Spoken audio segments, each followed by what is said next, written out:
গোলাঘাট জিলাখনত শেহতীয়া যিটো বানপানী আহিলে প্ৰায় আমাৰ হাতত তথ্য দিয়া হৈছিলে যে ৩২খন স্কুল আক্ৰান্ত হৈছে আৰু ৩২খনৰ ভিতৰত সৰহসংখ্যকতে পিছত শ্ৰেণী পুনৰ আৰম্ভ কৰিব পৰা হ'ল।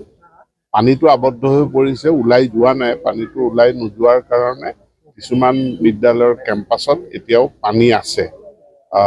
মই আজি জিলা প্ৰশাসনৰ লগত কথা পাতি যাম কেনেধৰণে আমি পানী ওলাই নোযোৱা পৰ্যন্ত কি বিকল্প ব্যৱস্থা কৰিব।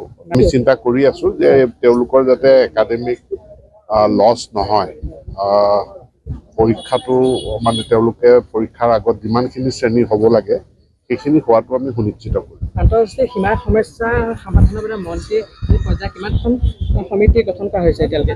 কিমানখন বুলি বেলেগ বেলেগ ৰাজ্যৰ কাৰণে বেলেগ বেলেগ কমিটি গঠন কৰি দিয়া হৈছে। যিহেতু আমি ধেমাজি লখিমপুৰ ইফালে আমি কনচাৰ্ণ, ধেমাজি জিলাৰ কাৰণে এখন, লখিমপুৰ জিলাৰ কাৰণে এখন, বিশ্বনাথৰ কাৰণে এখন কমিটি গঠন কৰি বংকোৱাল হাইস্কুলখন এখন পুৰণি হাইস্কুল আৰু স্কুলখনৰ আন্তঃগাঁথনি খুবেই বেয়া অৱস্থাত আছিল। যোৱা বছৰ আমাৰ জনজাতি উন্নয়নৰ পৰাই ৫০ লাখ টকা দি 2টা শ্ৰেণীকোঠা নিৰ্মাণ কৰি দিয়া হৈছে আৰু আজি মই দেখিলোঁ এই বছৰ আমি এটা ভাল অনুদান দিম যাতে বিদ্যালয়ৰ পুৰণা বিল্ডিংখিনিৰ ঠাইত আমি নতুন বিল্ডিং নিৰ্মাণ কৰিব পাৰোঁ।